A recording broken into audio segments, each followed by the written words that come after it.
Hello and welcome to this Engerati interview with Miguel. And Miguel has many hats, but we invited him into this studio as someone who's been in this industry for over 20 years, I think you said. So someone who's watched it grow, change, evolve, and get to where it is today. And one of the themes that I wanted to explore is the notion of smart meters and their use cases. It seems to me that even 5 years ago, or maybe less than that, we were talking about smart meters as a kind of like a billing engine, yeah, a way to do billing faster, more accurately, and all those good things. But the conversation, I feel, has changed. We're now looking at smart meters as intelligence engines that are integral part of the grid and things like that. Would that be your observation? And if it is, where are we going?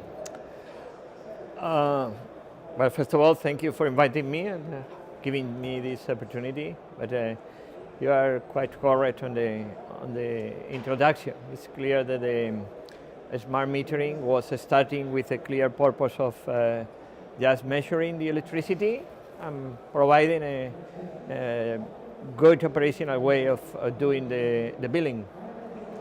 However, a meter could help very much farther from that. The meter could be helping, by one side, the world inside the home, and by another side, the world outside the home, the network. So, meter, it is an essential item that gives us information close to real time, which is going to be used again for inside the home to help the customer to really arrive to the prosumer objective, to handle in a better way their energy, not only consumption but even production. Why not? And by the other side, helping us, the network companies that need to have much more information on the network that it was used to be. Okay. And that's because we're getting two-way flows and all those other dynamics. So many things. You have to always remember that the electricity is something that is working in real time, has to be consumed at the very same time that it has to be produced. Yeah. So you need a lot of intelligence. So meter by itself could not be asked to be the only intelligence thing, but it could be helping very much because it is getting the data. And not only data for electricity consumption, but also data for, events that are happening in the network. So events, and I underline this word, events is becoming one of the most, events produced and registered by the meter is becoming one of the most important matters to take into account for the future in the operation of the network. This is the intelligence that is, by the other side is the home. Yeah. So when we make a statement like that, I mean, what is interesting for me as being a sort of commentator on this, and having done these sort of interviews for 4 years running, that it is only now that we're talking like this, or it seems to be quite recent. In the beginning, there was all the talk about justifying the use case of smart meters, and it was very, very focused on that billing side of things. I mean, but it seems to me like, we're playing catch up on what the meters can do for us. You are fully right. You are fully right. I mean, just remember the origin for this. We thought that it was a simple way of, doing some metering and then a billing from that.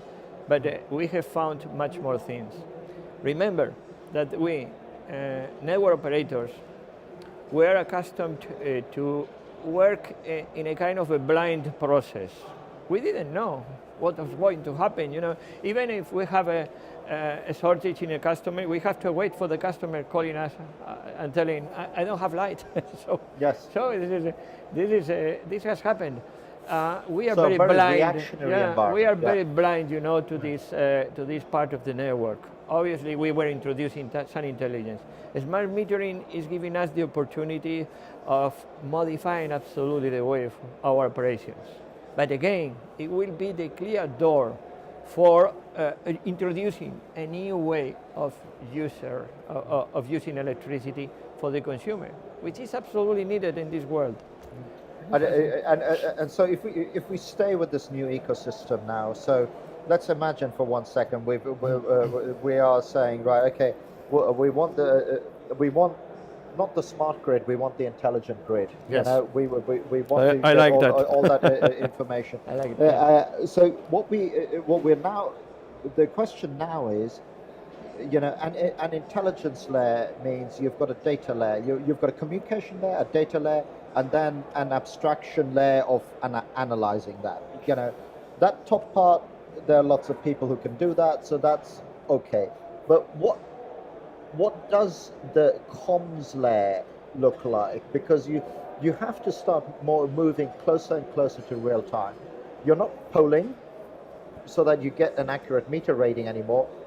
You're pinging intelligence. And so what's the communication ecosystem that we need to layer over top of it?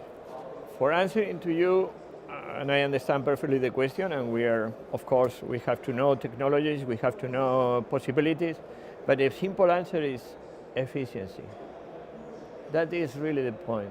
You have to be as efficient as possible. You have, answers like in the United Kingdom to create, an entity which is called the DCC, which is going to resolve this for the meter communication and also entering inside the home. Still, we have to see that this is going to work. There are some delays, but this is the point. But you have another examples and other possibilities. You have to understand the technologies available. You have to decide, and again, decision made by efficiency, not only for the system, and at the end also for the society, for the customers. If you have the most efficient solution, if you are able to use the wires that are already installed, like with the technology that is called the PLC, the power line communications, and if you can take benefit, of the broadband which is already existing in the homes, so handle that in a broader way, in an efficient way, and by one side resolve the problems of real time with the technologies that are available. Serve your customers in this way, and also resolve with efficient technologies whatever is being needed by the network. Right. Don't be only focused in a technology, in a single technology. We have a lot of things already to sort and to allocate in the proper way, the proper solution. The right technology for the relevant use case. So if PLC is right, correct.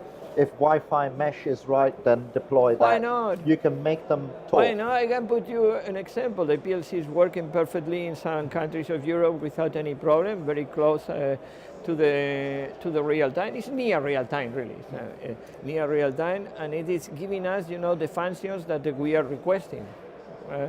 But if you go to a second step that is needed much more close to real time and much more broadband solution. The point is that perhaps the best solution is not to try to put the same technology. Why not use the broadband that we are using for our smartphones? Yeah. It's going to become the real interface for the user. So that's the efficiency. In my opinion. And do you think enough people are thinking like that? Because I still get a sense that there are people who are very technology centric. They're not solution centric. So I'm a PLC guy, therefore PLC everywhere. And we see this as well in other worlds. That is an error in my opinion. Yeah. That is an error in my opinion. I really believe that again, technology is to serve functions, is to serve at the end of the society. I mean, we have to use whatever is really available. That is really bringing up opportunities for telecom operators, for any companies that can really serve in that direction. Always bear in mind that at the end, the society is going to use this. So it's not technology oriented. We have a lot of technologies, a lot of possibilities. Yes. Let's combine this in a very smart way. Yeah. And let's do that the most efficient solution. Yeah. And as we're sort of coming to the end of our time here, Sure. what I'd like to do, ask and have you kind of perhaps finish off on, is just to paint a picture for the companies out there that are being faced with this challenge.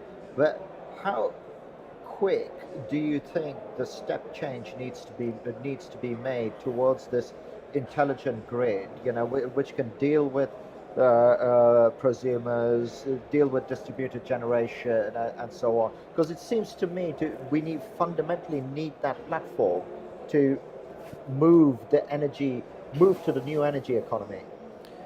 There is no doubt for me. It's clear that there are many improvements, many movements ahead. Technologies right now being a reality, the distributed generation will appear, and it is really appearing. The demand response will happen. Electric vehicle. We don't need to force it; it will happen. Electric vehicle is going to happen. By one side, everything has to be, in my opinion, centered to the customer, very much oriented to the customer. This is really the main thing. At the end, the customer is going to be the one which is going really to be the motor of the market. Let's be oriented at the customer, and let's put the real market in that competition, possibilities, alternatives. And because of the electricity, the fact of the electricity, the physics of the electricity, because it is needed a network, let's put the network absolutely serving the market. Oriented network, to facilitate the market, to keep all the possibilities, open, to connect every distributed generator, to connect every consumer with the demand response. So that is, first of all, centered to the customer. Second, really network oriented, to provide the market and the competition. Because if we don't have that market-orientated network, we will fragment, won't we? Absolutely.